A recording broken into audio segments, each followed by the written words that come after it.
अन्नदाता। पग पग पर है संग तुम्हारे अन्नदाता। लहू किसानों का बन के पसीना सींचता है धरती का सीना। मेहनत का तेरी हक दिलवाने, नई तकनीक नई खोज बताने। पशुधन को गुणवान बनाना, पौध सुरक्षा को सिखलाना, खेती के सब गुर समझाने, भारत का सरताज बनाने। आठों पहर है संग तुम्हारे अन्नदाता अन्नदाता। नमस्कार, मैं श्वेता भट्टाचार्य आप सभी दर्शकों का अन्नदाता कार्यक्रम में स्वागत करती हूं। हर रोज की तरह कार्यक्रम में हम लेकर आते हैं खेती बाड़ी से जुड़ी हुई बहुत सी लाभकारी जानकारियां। तो चलिए सबसे पहले देखते हैं क्या है विशेष आपके लिए आज के कार्यक्रम में। अधिक उपज हेतु मिर्च की फसल के प्रबंधन पर जानकारी। दुधारू पशु में गर्मी में न आने की समस्या और इसका निदान। बासमती धान की फसल में आने वाले मुख्य समस्याएं और उनका समाधान।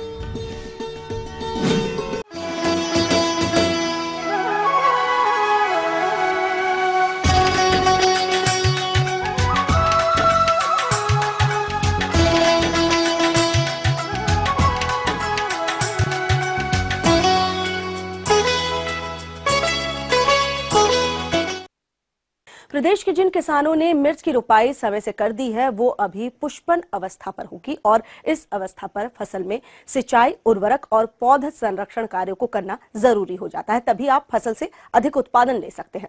तो वर्तमान में मिर्च की फसल का प्रबंधन कैसे करें, आइए मिलते हैं ग्राम मुपका जिला बिलासपुर के प्रगतिशील किसान भरत खैत्रपाल से और जानते हैं उनके अनुभव। जैसा कि आप देख रहे हैं कि हमारे यहाँ इस वक्त मिर्ची की फसल लगी हुई है। यह लगभग 3 एकड़ के एरिया में लगी है। इस वक्त अपने ये फूल की अवस्था में आ चुकी है, हल्का फुल्का फल वगैरह भी इसमें पकड़ने शुरू हो गए हैं। जो हम इसमें खाद और निंदा नियंत्रण वगैरह का प्रबंधन कर रहे हैं, जैसा कि आप देख सकते हैं कि हमारे यहाँ लगातार इसमें निंदाई वगैरह का कार्य जारी है। डंडा गड़ाने का काम तो अपनी अपनी सुविधा के अनुसार किसान भाई कर सकते हैं।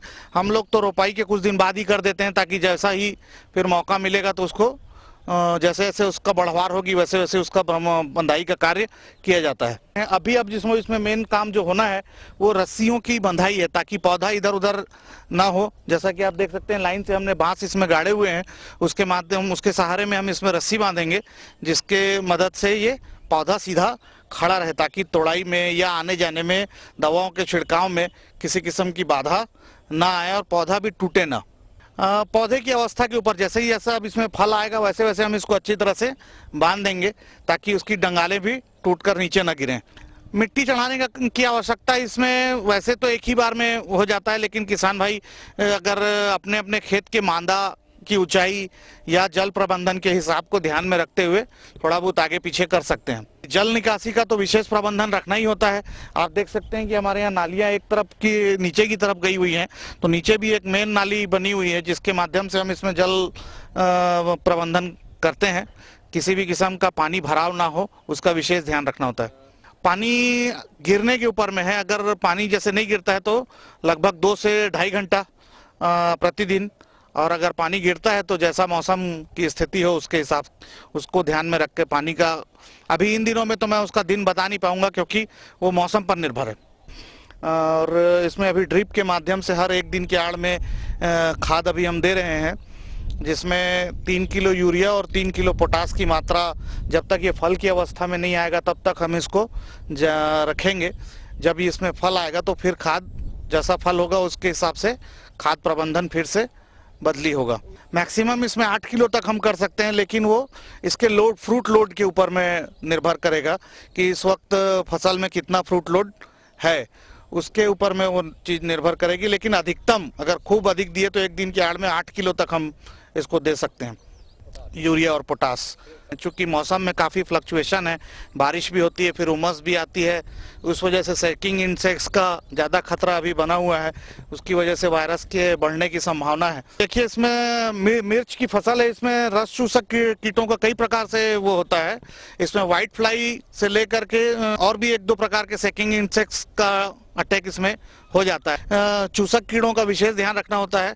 अगर अपन उसके ध्यान में गड़बड़ी करते हैं तो इस तरह के मौसम में ज्यादा संभावना होती है। लीफ वगैरह से कर्लिंग कितनी हो रही है, क्या हो रहा है, उससे ज्यादा समझ में आता है। उसके लिए दवाओं का इस्तेमाल कर रहे हैं हम, समय समय में अलग अलग दवाएं सैकिंग इंसेक्ट्स के लिए डाल सकते हैं। इसके अलावा तो कोई दवा वो नहीं होती है वायरस के लिए। वायरस को आने से बचाने ही इसका विकल्प है। तो उसमें अलग अलग समय में अलग ढंग से प्रबंधन या जिस किस्म के कीट लगे हैं उसको ध्यान में रखते हुए दवाओं का किसान।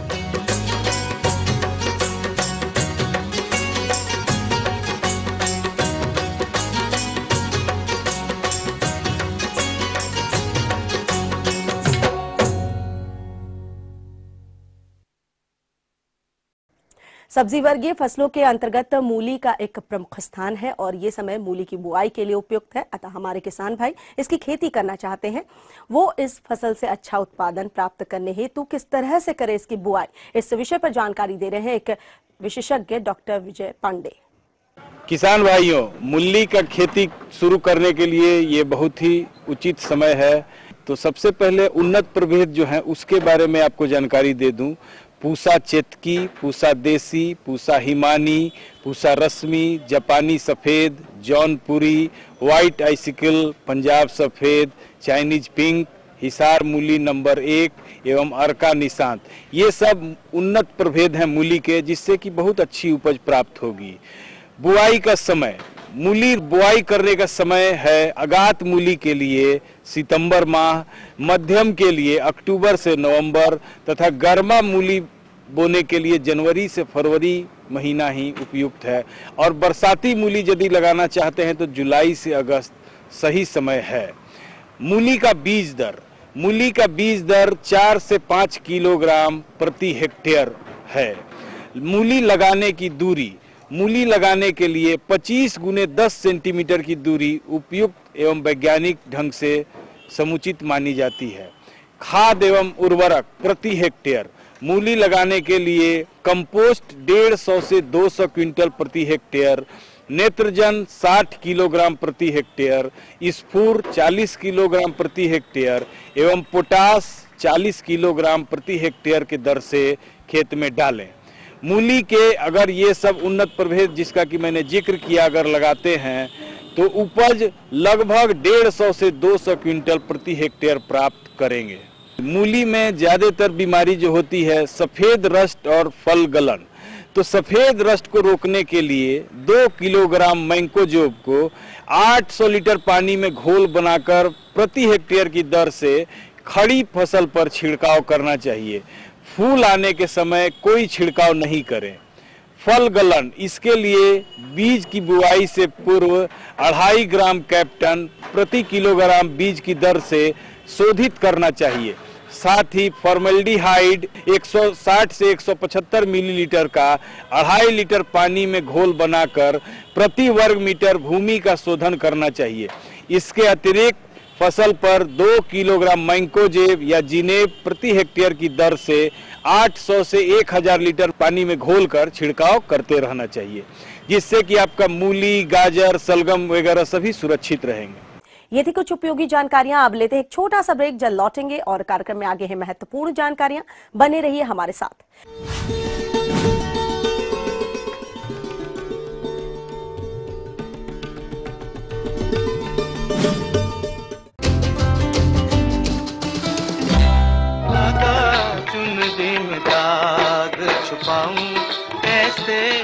वो रूहानी लफ्ज जो आज भी हैं जहन में, मन तरपत हरिधर शरण को, वो खुदाई मौसीकी जो ले आए जन्नत जमी पर। जो भी हो तुम खुदा की कसम लाजवाब हो, वो दिलकश अंदाज जो लौटा लाए गुजरा जमाना। प्यार किया तो डरना देखिए भूले बिसरे गीत।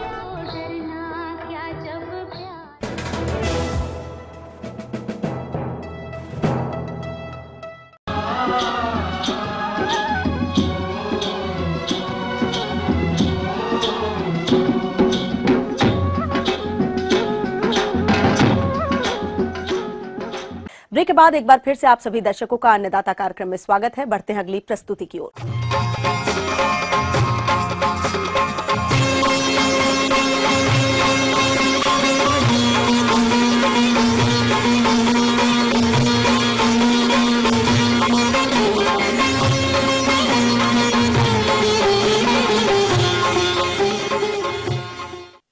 किसान भाइयों, आप सभी जानते हैं कि पशुपालन से अच्छा लाभ प्राप्त करने के लिए जरूरी है कि दूध उत्पादन तो अधिक मिले, साथ ही दुधारू पशु समय पर गाभिन हो। लेकिन देखने में आता है कि कुछ कमियों के कारण पशु गर्मी में नहीं आते और आते भी हैं तो वो गर्भित नहीं होते हैं।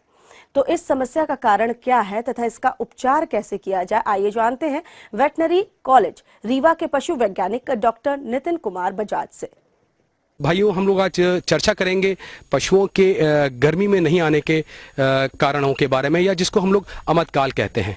अमतकाल एक बहुत बड़ी समस्या है और एक विकराल रूप धारण करती जा रही है। तो अगर पशु गर्मी में नहीं आ रहा है तो उसके कई कारण हो सकते हैं। एक तो हम लोग शारीरिक कहते हैं, जिसको हम लोग कहते हैं फिजियोलॉजिकल एनिस्ट्रस, या हम लोग कहते हैं शारीरिक अमतकाल। शारीरिक अमतकाल कब होता है?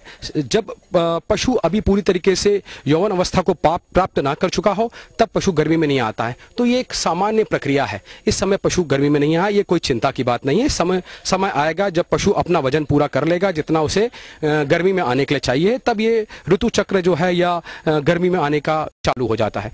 जरूरी नहीं है कि पशु के अंदर किसी प्रकार की कोई बीमारी हो और वो उसी समय गर्मी में ना आए। अगर पशु गाभिन भी होता है तो पशु गर्मी में नहीं आता है। सामान्यतः गाय के अंदर 20 से लेकर 21 दिन के अंदर पशु को गर्मी में आना चाहिए और भैंसे 21 से लेकर 23 दिन के अंदर पुनः गर्मी में आती है। अगर ये चक्र किसी प्रकार से टूटता है तो हमें इसका काफी नुकसान होता है। इसके कई कारण हो सकते हैं। सबसे पहले हम बात करते हैं कि उसके अंगों के अंदर कुछ विकार हो सकते हैं जिस कारण से वो गर्मी में नहीं आ रहा है। दूसरा कारण हो सकता है कि उसे जो जरूरी खनिज तत्वों की या जरूरी मात्रा में जो उसको पोषण तत्वों की जरूरत है उनकी कमी हो सकती है, उस कारण से वो गर्मी में नहीं आ सकता है। तीसरा कारण हो सकता है कि उसके अंदर किसी प्रकार का जो रख रखाव हम कर रहे हैं, जिसे अंग्रेजी हम लोग मैनेजमेंट कहते हैं या प्रबंधन कहते हैं, उसमें हम लोग किसी प्रकार की लचरता बरत रहे हैं तो उसमें भी वो गर्मी में नहीं आ सकता है। चौथा कारण हो सकता है कि उसमें किसी प्रकार के हार्मोनों की कमी हो जो कि शरीर के अंदर प्रजनन की क्षमता प्राप्त करने के लिए जरूरी होता है। तो पहले कारण की अगर हम लोग बात करें, अगर शारीरिक विकार है जो कि मूलतः अंडाशय में देखने को मिलता है, अंडाशय जहां से अंडे का उत्सर्जन होता है और वही अंडा आगे जाके बच्चों का रूप धारण करता है जब हम लोग उसे गाभिन कराते हैं, तो अगर उसमें किसी प्रकार का अंडाशय में कोई प्रकार की कमी है उस कारण से वो गर्मी में नहीं आ सकता है। इसके लिए हमें अपने पशु चिकित्सक के पास जाके उसके पहले गुदा विधि से जांच करानी चाहिए। तो पशुपालक जब भी अपने पशु चिकित्सक के पास लेके जाएं वहां पे पर गुदा विधि से उसकी जांच कराएं। इस प्रकार से उसका निवारण हो सकता है। शारीरिक कमी के अलावा जो अब दूसरा कारण हो सकता है वो हो सकता है किसी प्रकार का मैनेजमेंट या प्रबंधन के अंदर किसी प्रकार की कमी है। पोषण अगर हम लोग समय पे ठीक से अच्छा बैलेंस्ड या संपूर्ण एक अच्छा राशन नहीं दे रहे हैं, जिसके अंदर मुख्यतः नमक की मात्रा और जो खनिज पदार्थ है उनकी मात्रा नहीं दे रहे हैं, तो वो भी एक कारण हो सकता है कि हमारा पशु समय पे गर्मी में ना आए। कुछ किसान भाई क्या करते हैं कि पशुओं को कम खाना खिलाते हैं या उसको भूसे पे ही रखते हैं। भूसे पे अगर उसको रख रहे हैं तो उस कारण से भी वो अपना जो वजन चाहिए, उसको वजन आना चाहिए जितना, वो ना आ पाता है। उस कारण से भी वो बार बार गर्मी में नहीं आता है। उस कारण से भी ये ऋतु का चक्र टूट जाता है। तो उनको हम लोग अच्छे खनिज पदार्थ के तौर पे अगर हम लोग घर में चाहें तो हम लोग उसको नमक, जब भी आप उसको सानी बना के खिलाते हैं तो उसमें 2-3 डली नमक की पीस के डाल दें, वो आप खिलाएं। घर में आपका जो किचन वेस्ट या जो रसोई से बचा हुआ चारा होता है, जैसे कि पालक की डंडियां, प्याज के छिलके, गोभी की डंडियां, ये सब मिला के आप सानी में खिलाएं। और हरा चारा अगर आपके पास उपलब्ध है तो वो आप खिलाएं, साइलेज खिलाएं। और ये सब चीजें खिलाने से पशु को अच्छा वजन आ जाता है और उसके अंदर जो भी खनिज पदार्थों की कमी है वो पूर्ण हो जाती है। इसके पश्चात हम बात करेंगे कि समय समय पर पशुओं को हम लोग कृमिनाशक दवाई दें। हर 3 महीने के अंदर पेट की कृमियों नाशक दवाई दें। कैल्शियम की कमी के कारण भी कई बार पशु गर्मी में नहीं आता है। उसका सबसे बढ़िया घरेलू इलाज है कि जिस पात्र में आप पानी पिलाते हैं उसे चूने से पोत दीजिए। चूने से पोतने से क्या होता है, उसमें से धीरे धीरे कैल्शियम भी गलता जाएगा और शरीर में जाता जाएगा। अगर पशुओं के अंदर किसी प्रकार की हार्मोनल कमी है तो हार्मोनल कमी के लिए हम लोग कभी भी खुद हार्मोन का इस्तेमाल न करें, ये बहुत हानिकारक हो सकते हैं। सबसे सही तरीका तो यही है कि हम अपने पशु चिकित्सक के पास जाएं, उसको बाकायदा अच्छी तरीके से चेक कराएं या जांच करवाएं। उसके बाद ही हम उसके अंदर जो भी कमी है उसे पूर्ण करने के लिए जो हमारे पशु चिकित्सक हार्मोन के लिए बताते हैं वही हार्मोन वो खुद लगाएं। फिर बात आती है कि पशुओं के अंदर गर्मियों के लक्षण क्या हैं। पशु जब गर्मी में आता है तो मुख्यतः वो रंभाता है और अपने साथी की तलाश करता है। योनि मार्ग जो होता है वहाँ लालपन आ जाता है, श्लेष्मा लाल हो जाती है और वहाँ से चिपचिपा बिल्कुल पानी के जैसा साफ पदार्थ निकलता है और वहाँ पे जो चिपचिपा पदार्थ निकलता है वो उसकी एड़ी के पास आके टूट जाता है। पशु बार बार थोड़ी थोड़ी देर में पेशाब करता है।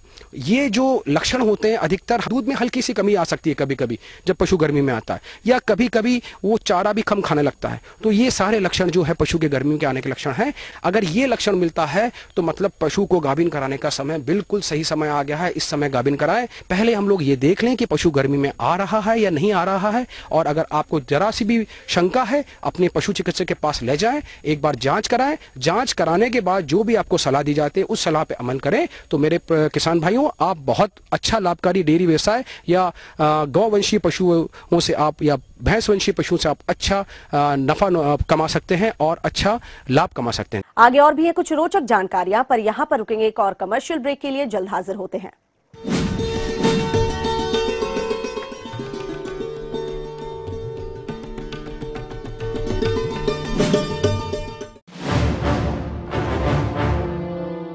ये जादू है, हकीकत नहीं।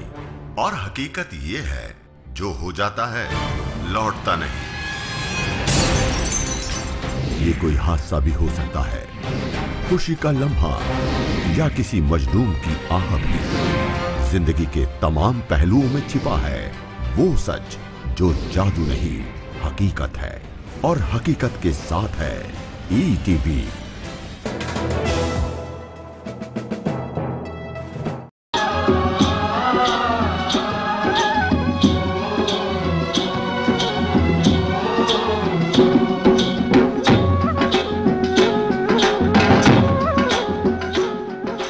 ब्रेक के बाद आप सभी दर्शकों का स्वागत है। चलिए अब रुख करते हैं अगली कड़ी की ओर।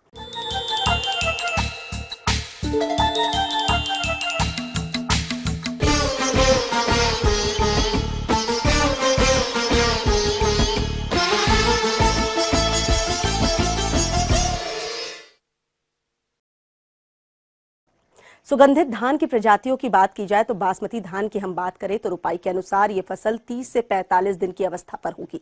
इस फसल की उचित बढ़वार और गुणवत्ता युक्त उपज के लिए फसल को कीट और रोग मुक्त रखना आवश्यक हो जाता है।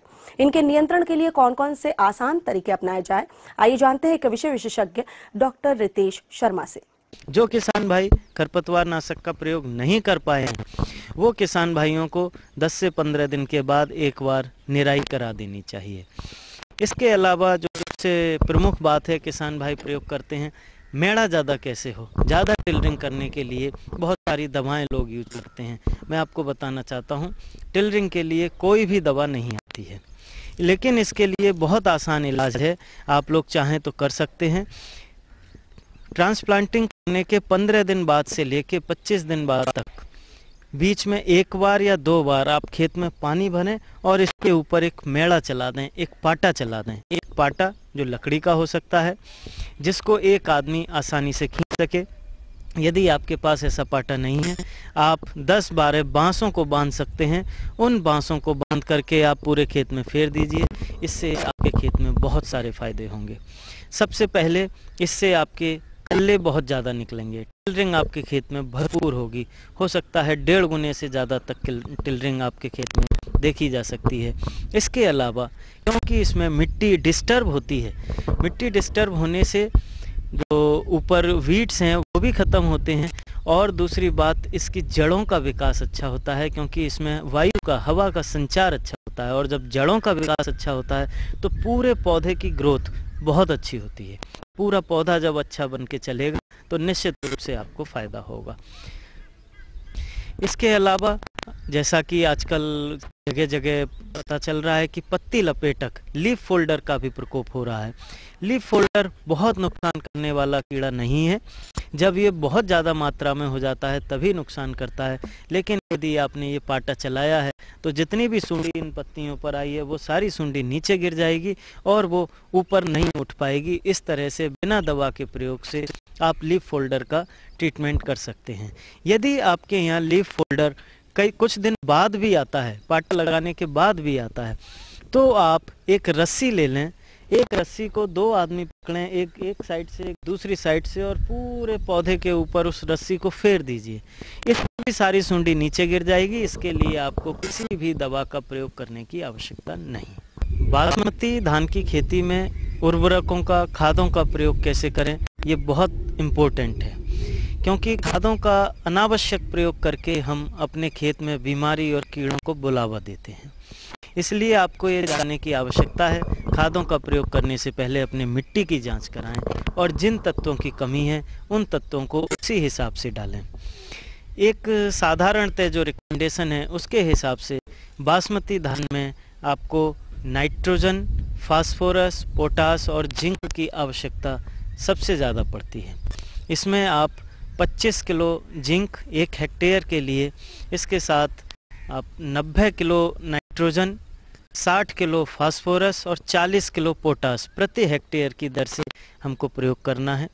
इसमें फास्फोरस, पोटास और जिंक, इसको आप जब अंतिम बार घान लगाते हैं, पडलिंग करते हैं, उस समय खेत में डाल सकते हैं।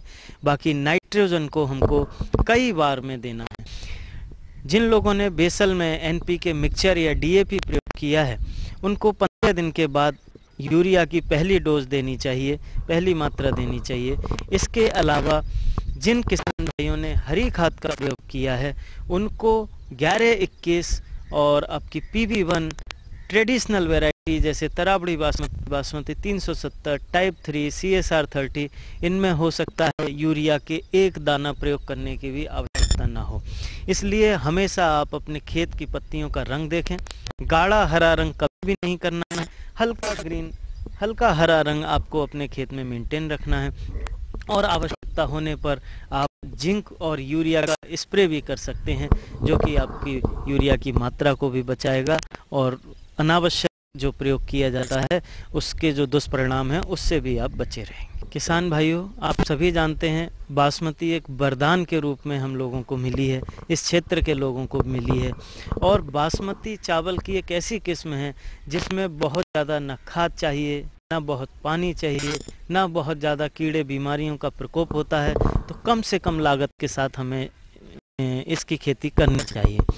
जहाँ तक सिंचाई और जल प्रबंधन की बात है, जल प्रबंधन में कुछ क्रिटिकल स्टेज होती हैं, क्रांतिक अवस्थाएं होती हैं जहाँ पर हमको पानी को खेत में भरा रखना है, बाकी समय पर पानी को हमको केवल मिट्टी को गीला रखना है।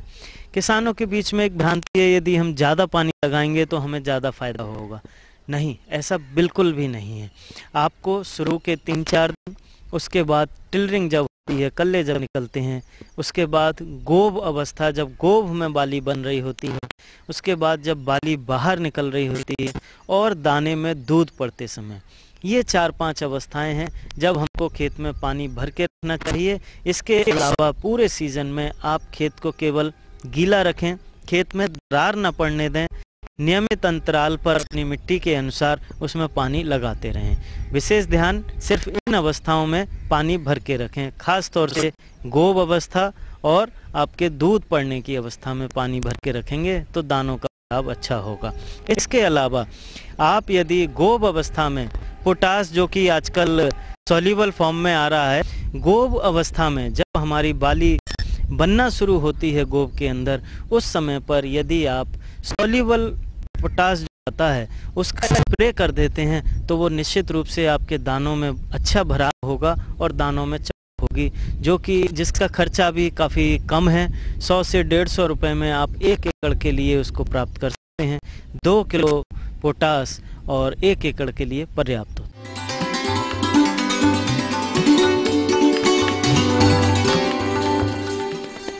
अन्नदाता हेल्पलाइन निशुल्क फोन संपर्क सेवा के माध्यम से आपके द्वारा पूछे गए प्रश्नों में से 1 या 2 महत्वपूर्ण प्रश्नों को हम अपने कार्यक्रम में शामिल करते हैं। इसी के तहत आज का चयनित प्रश्न और उसका जवाब इस प्रकार है।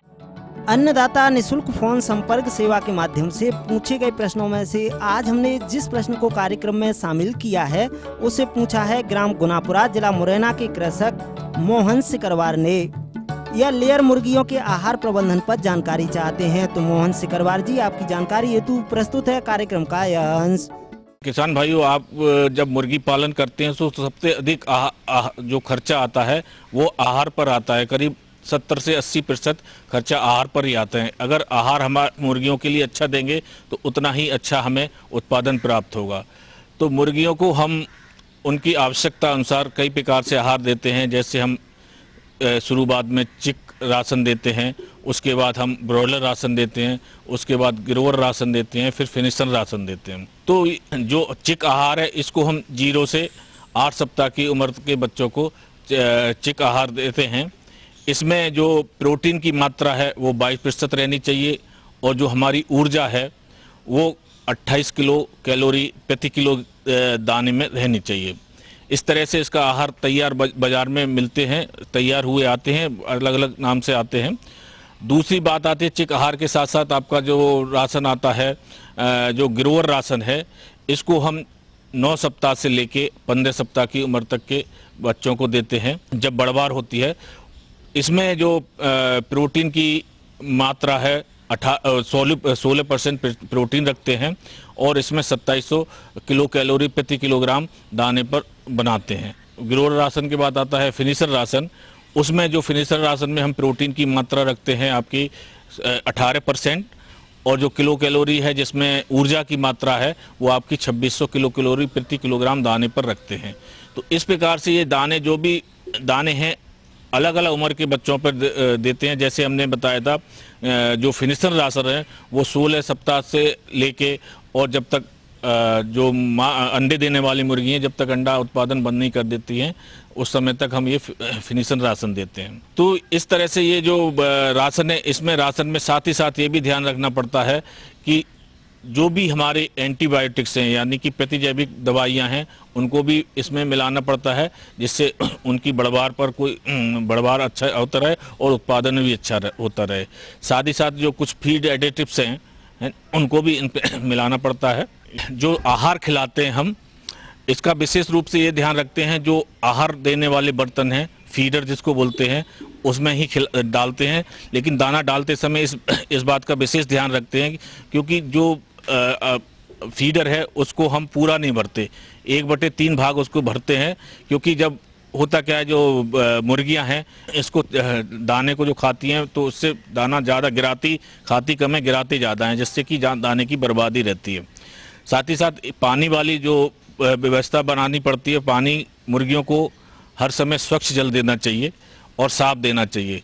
इस प्रकार ये आहार संबंधी जो भी छोटी छोटी बातें हैं आप ध्यान रखेंगे तो आप किसान भाइयों इससे मुर्गी पालन से अधिक लाभ प्राप्त कर सकेंगे। हम ये उम्मीद करते हैं कि आज का कार्यक्रम आप सभी दर्शकों के लिए उपयोगी रहा होगा। किसान भाइयों, अन्नदाता आपकी सेवा के लिए संकल्परत है। कृषि संबंधित समस्या और सुझाव के लिए आप हमें इस पते पर संपर्क कर सकते हैं। प्रोड्यूसर अन्नदाता ETV Madhya Pradesh, Chhattisgarh, Ramoji film city, Hyderabad 501512। साथ ही आप हमें ईमेल भी कर सकते हैं। हमारा ईमेल एड्रेस है annadatamp@etv.co.in।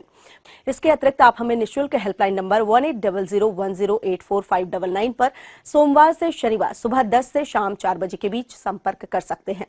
अब आइए देखते हैं कल दिखाए जाने वाले कार्यक्रम की मुख्य झलकियां। अधिक उपज हेतु ग्वार की फसल में किए जाने वाले कार्य, सोयाबीन की उपज को प्रभावित करने वाले कीट और रोगों का नियंत्रण। फिलहाल अन्नदाता की पूरी टीम को दीजिए इजाजत। कल फिर इसी वक्त आपसे मुलाकात होगी कृषि संबंधित कुछ और रोचक जानकारियों के साथ। नमस्कार।